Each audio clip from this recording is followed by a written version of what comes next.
यहाँ से स्टार्ट करेंगे। आंसर राइटिंग हम लोग आज यहाँ पर प्रैक्टिस करेंगे और यहाँ पर टेस्ट नंबर रहेगा, तीसरा रहेगा ये, ठीक है। ये देखो एक टेस्ट में हम लोग यहाँ पर 4 क्वेश्चन को ही सॉल्व करते हैं कि यहाँ पर देखो जो आपको डेली है सिर्फ आपको 4 क्वेश्चन ही सॉल्व करना है, ठीक है। जैसे कि अभी एग्जाम भी पास नहीं है तो 4 क्वेश्चन क्या कर सकते हो, डेली आप लिख सकते हो, ठीक है। जैसे अगर मेंस का एग्जाम पास आता रहेगा उस टाइम पे आप ज़्यादा देखोगे, ठीक है, क्योंकि अभी मेंस तक तो है नहीं, प्रीलिम्स है दिसंबर में, यूपी पीसीएस का उसके अकॉर्डिंग बता रहे हैं। और यहाँ पर जो यूपीएससी का है वो भी अभी 1 साल बाद है ना। तो क्या है, करीब यहाँ पर आप 4 क्वेश्चन अगर डेली प्रैक्टिस करोगे तो क्या है, आपका जो लिखने का तरीका है, ठीक है, लिखने का तरीका प्लस यहाँ पर जो हाथ आपका लिखने से खुलेगा है ना, ज़्यादातर आप चीज़ें लिख पाओगे, कवर कर पाओगे।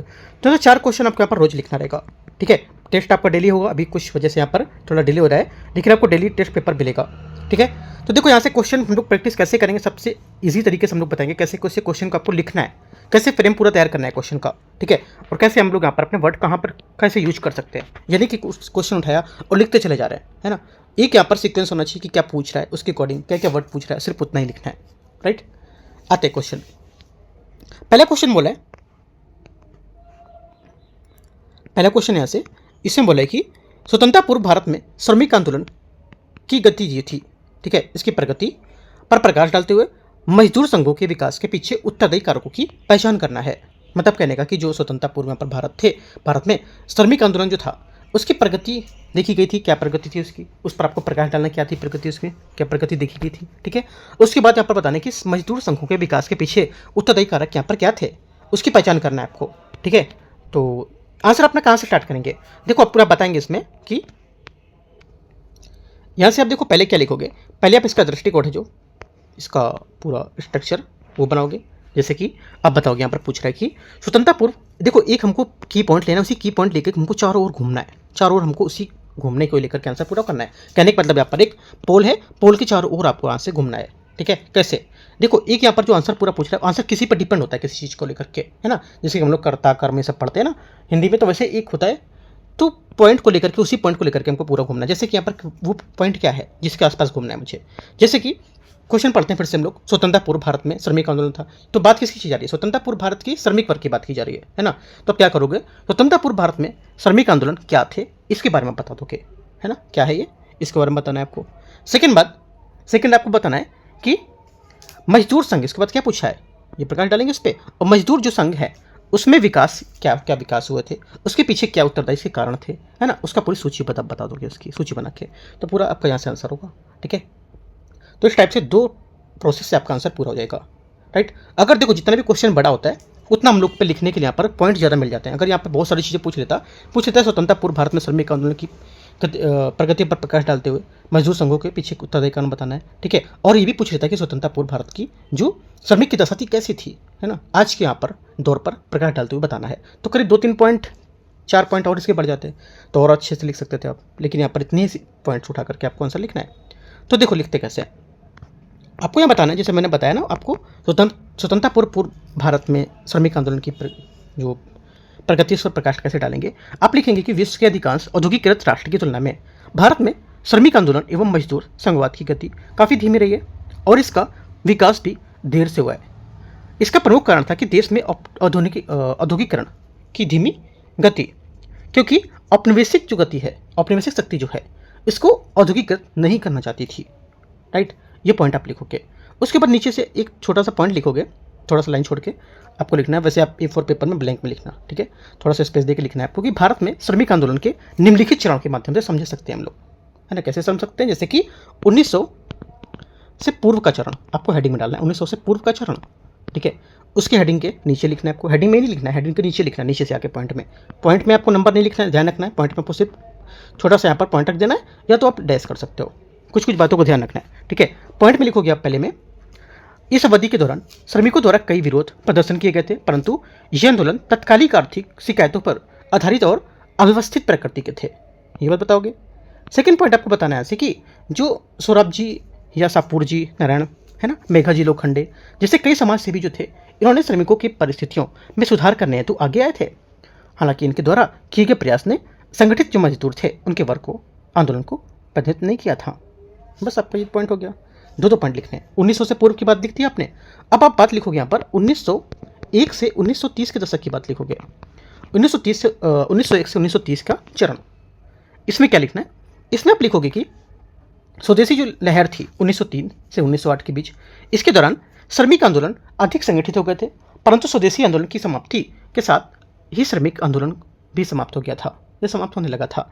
इसका सेकंड पॉइंट में लिखोगे आप कि 1920 में ब्रिटिश और भारतीय उद्यमों में उसके विरुद्ध श्रमिक वर्गों का अधिकार की रक्षा करने के लिए अखिल भारतीय ट्रेड यूनियन कांग्रेस का एक संस्था के रूप में राष्ट्रीय स्तर पर गठित की स्थापना की गई थी, और इस गठबंधन या इस संगठन ने मुख्य धारा की राष्ट्रधारी या राष्ट्रवादी जो राजनीति थी उसमें भाग लिया था, परंतु बाद में पूर्ण रूप से आर्थिक मुद्दों पर केंद्रित हो गई थी। ठीक है, 2 पॉइंट हो गए। तीसरा पॉइंट आपको लिख देना है, अगर लिखना है तीसरा लिख सकते हो, नहीं लिखना है तो हटा सकते हो। ठीक है, तीसरा पॉइंट आप लिख सकते हो कि 1930 के दशक में विभिन्न वामपंथी विचारधाराओं के एकीकरण ने मजदूर संघ और जो आंदोलन है उस पर गहरा साम्यवादी प्रभाव पड़ा था या प्रभाव डाला था। ठीक है, परंतु सरकार ने आक्रामक रवैये और आंदोलन की जो साम्यवादी शाखा थी उसको अलग होने से आंदोलन को एक गहरा झटका लगा। ये 3 पॉइंट आप इसके लिखोगे। ठीक है, उसके बाद आपको लिखना है, हेडिंग डालना है फिर से, कौन सी, 1931 से 1947 का चरण, 1913 से 1947 का दौरान क्या हुआ था ये लिखना है। ठीक है, उसमें आप पॉइंट करके लिखोगे, पॉइंट 1, पॉइंट 2, हेडिंग पॉइंट में नंबर नहीं डालना, ध्यान रखना है, पॉइंट रखना है तो स्पेस दे देना है। ठीक है, फर्स्ट पॉइंट में इसमें लिखोगे आपकी जो साम्यवादी थे इनके द्वारा राष्ट्रीय आंदोलन की मुख्य धारा के कार्य करने की अपनी नीति परिवर्तन किया गया था, और इसी कारण श्रमिकों ने 1931 से 1936 के मध्य राष्ट्रीय आंदोलन के भाग नहीं लिया था। ठीक है, यहाँ से यूपीएससी प्रीलिम्स का क्वेश्चन बन सकता है कि यहाँ पर राष्ट्रीय आंदोलन में इन्होंने भाग क्यों नहीं लिया था। ठीक है, ध्यान रखना है। तो इस वजह से कहते हैं कि मेंस का आप चीज़ें लिखो, प्रीलिम्स की चीज़ें ऑटोमेटिक यहाँ से बनेंगी। ठीक है, आगे आते हैं। सेकेंड बात यहाँ पे पॉइंट लिखोगे आप, इसमें लिखोगे कि 1937 में और 1939 की अवधि के दौरान प्रांतीय स्वायत्ता प्रदान करने के लिए लोकप्रिय मंत्रालय के गठन और नागरिक स्वतंत्रताओं में वृद्धि देखी गई थी। इससे कई मजदूर संगठनों का उदय हुआ था। तीसरा पॉइंट में आपको लिखना है, इसमें आप लिखोगे कि द्वितीय विश्व युद्ध, सेकेंड जो वर्ल्ड वॉर था, उसके पश्चात आई राजनीतिक लहर के दौरान मजदूर वर्ग की गतिविधियों में एक आश्चर्यजनक पुनरुत्थान हुआ था और शांतिपूर्ण ढंग से आयोजित होने वाले सभाएं और प्रदर्शन हिंसक संघर्षों में परिवर्तित हो गई थी। ठीक है, तो क्या होगा ये भी आप लिखोगे, तो ये सब बातें आप बताओगे। 3 पॉइंट अपने यहाँ बता दी। उसके बाद आपका ये चीज़ पूरा हो गया जो आपने श्रमिक आंदोलन की गतिविधि पर प्रकाश डाल दिया। ठीक है, अब उसके बाद क्या पूछा इसने, मजदूर संघों पर विकास के पीछे क्या उत्तरदायी कारण थे, तो आप ये लिखोगे, हेडिंग डालोगे। क्या हेडिंग होगी, हेडिंग होगी मजदूर संघों के विकास के पीछे उत्तरदायी कारक। ठीक है, पॉइंट 1, पॉइंट 2 ऐसे पॉइंट में लिखना है आपको, करीब 4 से 5 या 3 पॉइंट भी बता सकते चलेगा, छोटे छोटे से।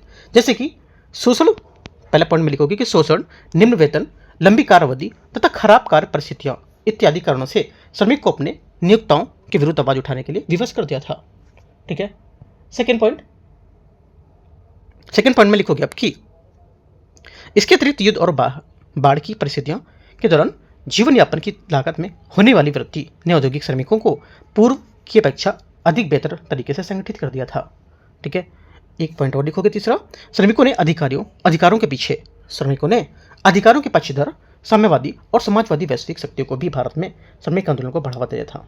ठीक है, अगर एक पॉइंट और इंपॉर्टेंट पॉइंट है वो लिखना तो लिख सकते हो और अच्छा हो जाएगा आंसर, कि जो नेहरू और बोस जैसे, सुभाष चंद्र बोस जैसे भारतीय राष्ट्रीय नेताओं द्वारा समर्थन और भारतीय राष्ट्रीय कांग्रेस के माध्यम से श्रमिकों की जो वृहद स्तरीय राजनीतिक भागीदारी थी उसने श्रमिकों के आंदोलन को अधिक सुदृढ़ कर लिया था। तो ये 4 पॉइंट आप लिख सकते हो, है ना, या 3-3 पॉइंट ही कर दोगे तो भी चलेगा। ठीक है, और आपको करीब 250 वर्ड का आंसर होगा यहाँ से। ठीक है, यहाँ से एक बात आपको समझ आ गई कितनी चीज़ हमको लिखना है।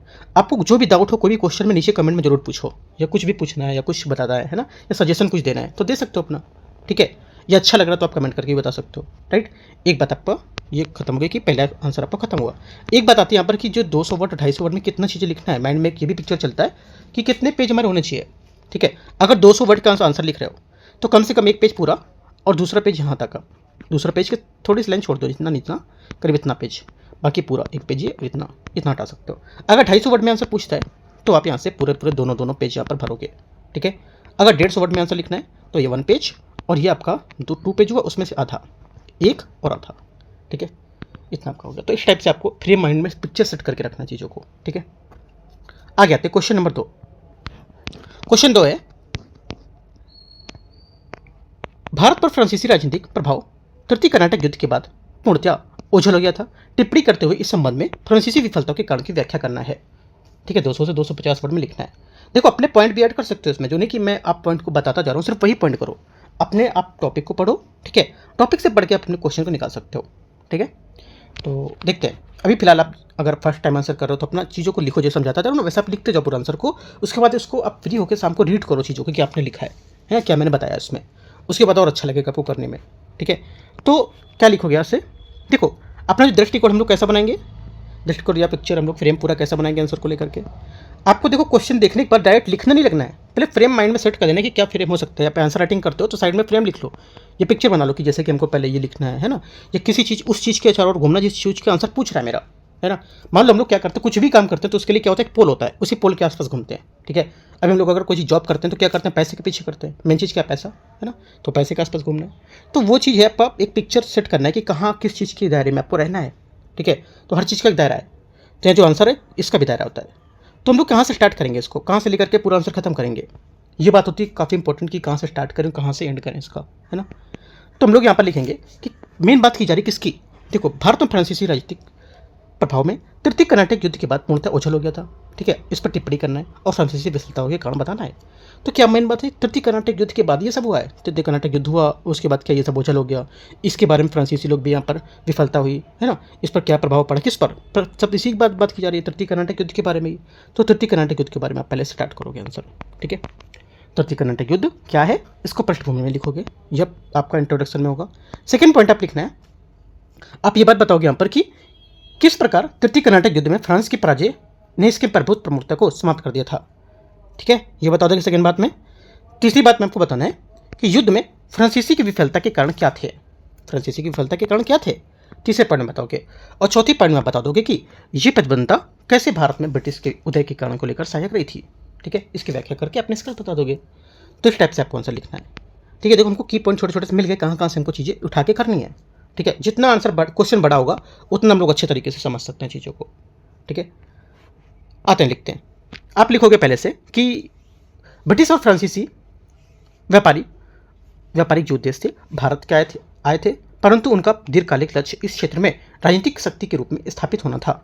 प्रभुत्व बनाए रखने के क्रम में दोनों के साथ या दोनों के मध्य प्रतिद्वंद्विता का आरंभ हुआ था, जिसके परिणाम स्वरूप इन दोनों शक्तियों के मध्य 3 कर्नाटक युद्ध हुए थे, ठीक है। जिसमें तृतीय कर्नाटक युद्ध के बारे में बताओगे कि 1758 से 1763 तक यूरोप के सत्तवर्षीय युद्ध 1756 से 1763 तक तृतीय कर्नाटक युद्ध के प्रमुख कारण था, और इस युद्ध में ब्रिटेन और फ्रांस के मध्य लड़ा गया था। और भारत में इसका आरंभ 1758 तब तक हुआ था जब तक काउंट डी लाली के नेतृत्व में फ्रांसीसी सेना सेंट डेविड ने विजयनगर स्थित ब्रिटिश किलों पर आधिपत्य स्थापित कर लिया था। इतना पॉइंट आप लिखोगे। आगे आप लिखोगे इसी में लाइन छोड़कर थोड़ा सा लिखना कि इस युद्ध ने एक भाग के रूप में वांडीवास युद्ध फ्रांसीसियों के लिए निर्णायक युद्ध सिद्ध हुआ था, और इस युद्ध में जनरल एयरकूट के नेतृत्व में ब्रिटिश सेना फ्रांसीसी सेना का निर्णायक रूप में पराजित कर दिया था, और इस युद्ध में पांडिचेरी, जिंजी और माहे को खोकर फ्रांसीसी शक्ति को अपना निम्नतम स्तर पर पहुंच गई थी। सेकेंड पॉइंट आपने लिख दिया। इसी में थर्ड पॉइंट आपको नीचे लिखना है, इसमें लिखेंगे कि यद्यपि पेरिस शांति संधि कब 1763 में भारत फ्रांस के कारखानों को पुनर्स्थापित किया गया था, किंतु फ्रांसीसी राजनीतिक प्रभाव कम हो गया था। इसके पश्चात केवल मुख्य रूप से व्यापार और वाणिज्य गतिविधियों तक ही सीमित रह गई थी, ठीक है। इतने पॉइंट आप लिखोगे। उसके बाद आपको हेडिंग डालना नीचे, हेडिंग में लिखना है आपको फ्रांसीसी विफलताओं के प्रमुख कारण। फ्रांसीसी विफलताओं के प्रमुख कारण बताया था मैंने ना, तो आप लिखोगे इसमें क्या, इसमें आप करीब 3 पॉइंट लिख लो, 3 से 4 पॉइंट। जैसे कि अंग्रेजी कंपनी एक निजी उद्यम थी जिसमें इन लोगों के मध्य उत्साह और आत्मविश्वास की भावना को उत्पन्न किया था, और दूसरी ओर फ्रांसीसी कंपनी को फ्रांस की सरकार द्वारा नियंत्रित और विनियमित किया गया था। अगला पॉइंट में लिखोगे कि अंग्रेजों ने नौसेना फ्रांसीसी की तुलना में अधिक उन्नति की गई थी। इसमें अंग्रेज को भारत के फ्रांसीसियों पर आधिपत्य वाले क्षेत्रों में महत्वपूर्ण समुद्री मार्ग का फ्रांस के संपर्क काटने में सहायता प्राप्त हुई थी। तीसरा पॉइंट आप लिखोगे यहाँ से कि कलकत्ता और मुंबई, मद्रास जैसे 3 महत्वपूर्ण पत्तन अंग्रेजों के नियंत्रण में थे, और जबकि फ्रांसीसी के नियंत्रण में केवल पांडिचेरी था, ठीक है। ये लिखना है आपको। और एक पॉइंट और लिखोगे ज़्यादा अच्छा हो जाएगा, क्योंकि जो धन की कमी थी, धन की कमी फ्रांसीसियों ने अपने व्यावसायिक हित के स्थान पर क्षेत्रीय महत्वाकांक्षाओं को अधिक महत्व दिया था, जिस कारण फ्रांसीसी कंपनी को धन की कमी का सामना करना पड़ा था। ये पॉइंट आप लिखोगे। तो करीब इतना आधी बातें इसकी पूरी हो गई हमारे आंसर की, ठीक है। अब यहाँ पर आप इसमें देख सकते हो एक हेडिंग और छोटी सी, किसमें कमांडर की श्रेष्ठता क्या थी। इसमें कमांडर की श्रेष्ठता थी कि अंग्रेजी पक्ष कमांडर की लंबी सूची जैसे सर आयरकूट, लवर्ड क्लाइव, ठीक है, कई अन्य यहाँ पर शामिल थे, जबकि इसकी तुलना में फ्रांसीसी पक्ष में केवल डुप्ले कमांडर प्रमुख था इनका। ये बात अगर लिखोगे तो हाईलाइट कर दोगे, काफी इंपॉर्टेंट बात है ना। नीचे लाइन छोड़ के लिखना है। अतः तीन कर्नाटक युद्ध के रूप में आंग्ल फ्रांसीसी प्रतिबद्धताओं ने यह निश्चित कर दिया था कि भारत में शासन करने को प्रमुख दावेदार फ्रांसीसी नहीं बल्कि अंग्रेज होंगे। इस टाइप से आपका आंसर खत्म हो जाएगा। एक तरह से निष्कर्ष ही है ये जो मैंने बताया आपको, अतः, है ना। तो यहां से आपका आंसर पूरा हो गया पूरा, ठीक है। आगे आते हैं क्वेश्चन नंबर 3। देखो दो करीब 4 क्वेश्चन है, इसमें मैंने आपको 3 क्वेश्चन कराऊंगा। एक क्वेश्चन आपको मैं हिंट पूरी दे दूंगा, उसके बाद आपको लिखना होगा। लिख के आप डिपॉजिट कर सकते हो टेलीग्राम पर, ठीक है। तो देखो तीसरे में आपको क्या लिखना है। क्वेश्चन क्या है, संक्षेप में भारत छोड़ो आंदोलन की प्रगति पर प्रकाश डालना है, ठीक है। प्रकाश डालते हुए कारणों की व्याख्या करना है और इसके महत्व पर प्रकाश डालना है। किसके महत्व पर प्रकाश डालना है? भारत छोड़ो आंदोलन। किसके कारणों की व्याख्या करना है? भारत छोड़ो आंदोलन। किसकी प्रगति पर प्रकाश डालना है? भारत छोड़ो आंदोलन। तो भारत छोड़ो आंदोलन क्या हो गया? एक तरह से हमारा पिलर हो गया, ये एक तरह से हमारा पोल हो गया, इसको पकड़ के चलना है, ठीक है। तो हम लोग आंसर कहाँ से स्टार्ट करेंगे? आगे होगा समझ आपको, ठीक है। तो हम लोग आंसर अपना स्टार्ट करेंगे। भारत छोड़ो आंदोलन क्या है, उसके प्रारंभ पर प्रकाश डालेंगे क्या है, ठीक है, पहली बात। सेकेंड बात, यहां से आंदोलन के उत्तरदायी कुछ कारण है। क्या कारण है इसके चर्चा बताना है। आपने आंदोलन बता दिया, उसके कुछ कारणों पर चर्चा कर देंगे, क्या कारण है इसके बता देंगे वो सेकेंड पॉइंट में। थर्ड पॉइंट में हम बताएंगे इसके कि आंदोलन की महत्वपूर्ण जो विशेषताएं थी और घटनाएं थी, क्या था महत्वपूर्ण इसकी विशेषताएं और इसकी घटनाएं जो थी उस पर प्रकाश डाल देंगे। कोई चीज़ अगर होगी तो क्या होगा, उसकी महत्वपूर्ण विशेषताएं भी होती हैं, उसकी घटनाओं इस पर प्रकाश डालेंगे। उसके बाद भारत के स्वतंत्रता संघर्ष में आंदोलन के महत्व पर बता देंगे, क्या इसका महत्व, लास्ट में महत्व पर प्रकाश डाल देंगे, ठीक है बस। क्योंकि कोई भी चीज़ अगर चलाएंगे तो उसका महत्व क्या था, क्या चलाएगी। क्योंकि अगर गरीबों के लिए चला जाए तो गरीबी खत्म करने के लिए, कुछ और चला जा रहा है तो और के लिए, ठीक है। हर चीज़ का एक महत्व होता है। हम लोग पढ़ रहे क्यों? नौकरी लगने के लिए, है ना, कि नौकरी मिल जाएगी। तो हर चीज़ का एक महत्व है, लास्ट में क्या आपका महत्व डाल देना है, ठीक है। तो इस टाइप से अपना आंसर को ब्रेक करना है, उसके बाद अपना लिखना है। कैसे लिखोगे अब देखो, अपनों को ऐसे लिखना है। आप लिखोगे कि भारत में ब्रिटिश शासन की तत्काल समाप्ति हेतु अखिल भारतीय कांग्रेस समिति ने 8 अगस्त 1942 को भारत छोड़ो आंदोलन प्रस्ताव अंगीकृत किया था और महात्मा गांधी ने जन सम्मान से उनकी परम बलिदान की मांग की थी तथा ग्वालियर टैंक से करो या मरो का नारा दिया था। भारत छोड़ो आंदोलन हेतु कुछ निम्न उत्तरदायी कारण थे, जैसे कि पहला पॉइंट में आप लिखोगे यहाँ पर, द्वितीय विश्व युद्ध में भाग लेने के लिए ब्रिटिश सरकार की एक पक्षी निर्णय था कि उसने निर्णय के फलस्वरूप सर्वाधिक पीड़ित लोगों को ब्रिटिश शासन के विरुद्ध अधिक क्रोध और विरोध की भावना उत्पन्न की थी। सेकेंड पॉइंट आप लिखोगे यहाँ पर, भारत पर जापानी आक्रमण का भय, हेडिंग है ये, हेडिंग के अंदर लिखोगे, हेडिंग है छोटी सी, भारत में जापानी आक्रमण का भय। उसके अंदर लिखोगे आप कि जापानी उपनिवेशिक अधीनता में भारत की सुरक्षा हेतु राष्ट्रवादी एकजुट हुए गए थे, ठीक है। अगला छोटी सी हेडिंग एक और है, तत्कालिक कारण। इससे क्या होता है कि राष्ट्रवादियों ने मांगों को पूर्ति करने के लिए क्रिस मिशन की विफलता हुई थी, ये तत्कालिक कारण था इसका, ठीक है। तो इस टाइप से 2-3 पॉइंट लिख के आप इसको फिनिश करोगे। आगे आप हेडिंग लिखोगे। हेडिंग में लिखना है आपको क्या, हेडिंग में आपको लिखना है आंदोलन की महत्वपूर्ण विशेषताएं और घटनाएं। आंदोलन की महत्वपूर्ण विशेषताएं और घटनाएं, उनको पॉइंट में लिखोगे आप। कैसे लिखोगे पॉइंट, करीब 5 से 6 पॉइंट, ठीक है। फर्स्ट पॉइंट में आपको लिखना है, फर्स्ट सेकंड थर्ड, ठीक है। फर्स्ट पॉइंट में आपको लिखना है कि नेतृत्व आंदोलन, नेतृत्व विहीन आंदोलन, ऐसा लिखना है, वो भी छोटी सी हेडिंग के साथ। क्या लिखोगे? नेतृत्व विहीन आंदोलन। इसमें लिखो कि 9 अगस्त को प्रातः काल ही अधिकांश बड़े नेताओं को गिरफ्तार कर लिया गया था। सेकेंड पॉइंट आप लिखोगे हेडिंग के साथ, जन हड़ताल का प्रदर्शन। उसके बाद आगे लिखोगे इसमें आयोजित किए गए साम्राज्यवादी शासन के प्रतीक, जैसे कि पुलिस स्टेशन, प्रशासनिक भवन इत्यादि पर हमले किए गए थे और क्रांतिकारी द्वारा सतारा, तलचर, चंपारण आदि जैसे स्थानों में समानांतर सरकारें स्थापित की गई थी। जयप्रकाश नारायण ने नेपाल में आजादस्ता के माध्यम से छापामार युद्ध का संचालन किया था, ठीक है। तो ये सब बातें याद रखना है। आगे लिखना पॉइंट इसी में हेडिंग के साथ ही, महिलाओं की महत्वपूर्ण भूमिका क्या निभाई थी, ये लिखोगे हेडिंग। तो इसमें लिखो कि उदाहरण के लिए यहाँ पर उषा मेहता ने गुप्त रेडियो स्टेशन का संचालन किया था तथा अरुणा आसापल्ली ने भूमिगत आंदोलन की प्रमुख नेता थी। उसके बाद अगली छोटी सी हेडिंग है आपकी यहाँ पर, कठोर सरकारी दमन।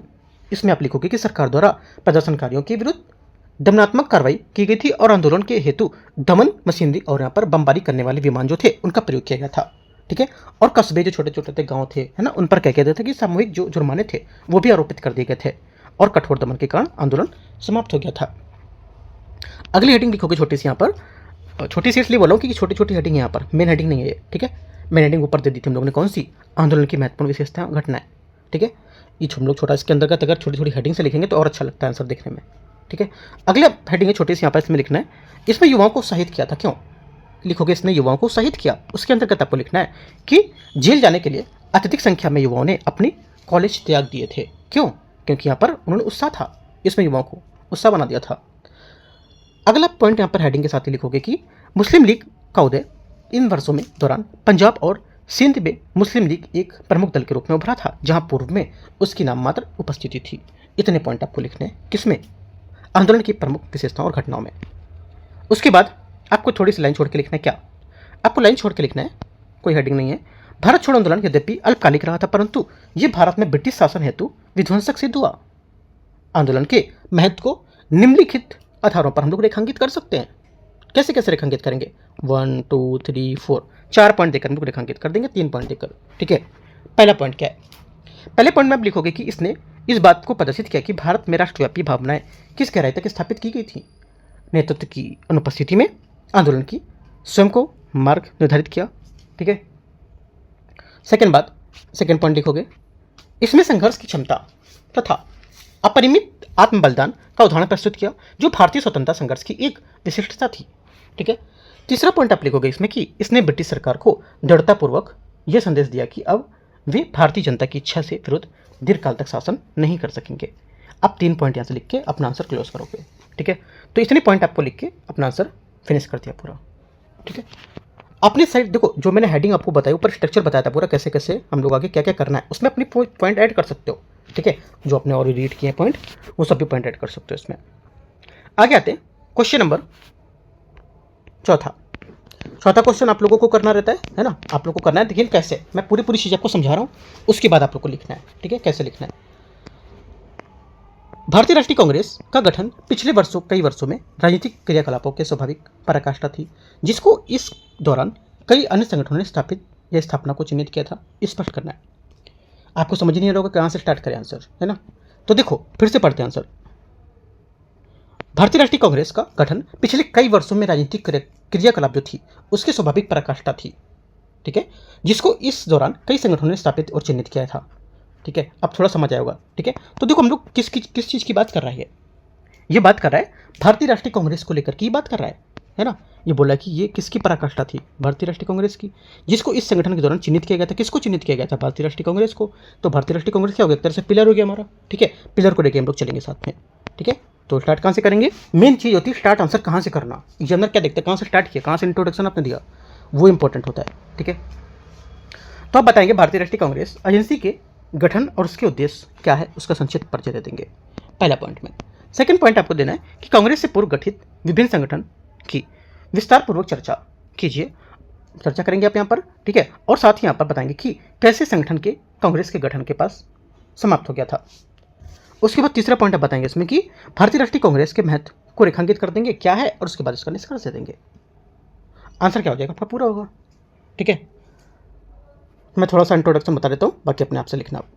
इंट्रोडक्शन में आप लिखोगे कि भारतीय राष्ट्रीय कांग्रेस की स्थापना वर्ष 1885 में की गई थी, जिसका उद्देश्य भारत के लोगों में राजनीतिक चेतना उत्पन्न करने तथा साझा राजनीतिक समझ को विकसित करना और विभिन्न संगठनों को एक साथ मंच पर लाना था। ठीक है, आप ये पॉइंट लिखोगे इसमें। इसी में थोड़ा सा नीचे लिखोगे कि इसके निर्माण के पूर्व अनेक राजनीतिक संगठन विद्यमान थे। हालांकि इन संगठनों ने शिक्षित वर्ग, मध्यम वर्ग, वकील, पत्रकार, चिकित्सक, है ना, इन सब का प्रभुत्व देखा गया था, और इस वर्ग के पास अपना एक व्यापक परिप्रेक्ष्य और बृहत एजेंडा देखा गया था, काफ़ी बड़ा एजेंडा देखा गया था, जिससे क्या था कि कांग्रेस की स्थापना के पूर्व कुछ महत्वपूर्ण संगठन यहाँ पर आए थे। जैसे कि कौन कौन से, बंगाल में राजनीतिक संगठन आया था, इसके बारे में आपको लिखना है। ठीक है, बम्बई में राजनीतिक संगठन आया था, इसके बारे में लिखना है। करीब 3-3, 4-4 पॉइंट सबके अंदर लिखना है। उसके बाद मद्रास में राजनीतिक संस्थाएं आई थी, कौन कौन सी आई थी वो बताना है, और उसके बाद अपना थोड़ा सा निष्कर्ष डाल के अपना आंसर को पूरा करोगे। ठीक है, मैंने पॉइंट आपको सब पूरे की बता दी कैसे कैसे लिखना है। आप इतनी सहायता से इतनी चीज़ों को आप लिखो। ठीक है, मेन चीज़ मैंने बता दी आपको, हेडिंग बता दी मैंने, बीच में आपको यहाँ पर लिखना है जिससे यहाँ पर क्या क्या हुआ था इसमें वो आपको बताना है। ठीक है, कि बम्बई राजनीतिक संगठन में क्या हुआ, जैसे कि इसमें क्या हुआ था कि पुनः सार्वजनिक सभा की स्थापना हुई थी। ठीक है, बम्बई प्रेसिडेंसी एसोसिएशन की यहाँ पर गठन हुआ था, ये आपने बम्बई में बता दिया। और मद्रास वाले में बता दोगे कि जैसे मद्रास महाजन सभा की स्थापना हुई थी, इसमें किसने की थी, क्या था ये, इसके बारे में बता दोगे। ठीक है, और उसके बाद आप जैसे कि मैंने बताया था बंगाल में राजनीतिक संगठन क्या था, तो बंगाल में राजनीतिक संगठन क्या था कि उसमें 1836 में राजा राममोहन राय सहयोगी के द्वारा स्थापित बंग भाषा का प्रकाशित किया गया था। ब्रिटिश इंडियन एसोसिएशन द्वारा यहाँ पर न्यायिक कार्यों को लेकर सुधार की गई थी। इंडियन एसोसिएशन को लेकर कलकत्ता में स्थापना की गई थी। ठीक है, तो ये सब पॉइंट आप की पॉइंट अपने इसमें ऐड कर दोगे। ठीक है, नहीं समझ में आएगी तो पॉइंट अपना जाकर डीप में आपके पास बुक नोट्स होगा, वहाँ से रीड करो, मिल जाएंगे। इतने मैंने पॉइंट आपको बता दिए, थोड़े पॉइंट आप लिखोगे तो पूरा आंसर क्लियर हो जाएगा आपका। ठीक है, अपना लिख के डिपॉजिट भी कर सकते हो आंसर। ठीक है, अभी मैं आपको एक ही क्वेश्चन लिखने को दे रहा हूँ, समझा रहा हूँ, बाद में 2-2 क्वेश्चन दूंगा, फिर 3-3 क्वेश्चन ऐसे करके समझाते भी रहेंगे पूरा, और आपको लिखने को भी देंगे। ठीक है, इतना चीज़ आपको करना है। बाकी कोई डाउट रहेगा नीचे कमेंट में पूछ सकते हो। देखो ज़्यादा से ज़्यादा लोगों को शेयर किया करो, है ना, जिससे क्या होगा, जब साथ में आंसर लिखोगे ना, तो जैसे कि आंसर आपने मेरे को भेजा, कोई दूसरा और भेजेगा तो उसकी कॉपी मैं आपको दिखा सकता हूँ कि किसने किसने कैसे लिखा है, तो आपसे सीखने को मिल सकता है यहाँ पर आपको। ठीक है, कोई आपको चार्जेस नहीं, कोई आपको पैसा नहीं देना है। सबसे अच्छी बात की कि आप फ्री में आंसर राइटिंग सीख रहे हो। ठीक है, ये बस आपको क्या शेयर करना है। और एक अपना चैनल है DUKT, Delhi UPSC knowledge track. UKT तो है, Delhi UPSC knowledge track channel, इसको भी सब्सक्राइब करो। यहाँ पर भी हम लोग यहाँ पर आंसर राइटिंग अपलोड करेंगे। ठीक है, तो इस वजह से कर रहे हैं क्योंकि भी कुछ टाइम पहले आपसे कॉपीराइट चैनल पे आया था, तो बैकअप के लिए वो चैनल भी आपको सब्सक्राइब करना है। ठीक है, ध्यान रखना है, खत्म होने के बाद आपको चैनल सब्सक्राइब करना है। और हम लोग यहाँ पर वीडियो करीब 3 बजे के आसपास देखेंगे। ठीक है, एंड करते हैं। All the best, thank you.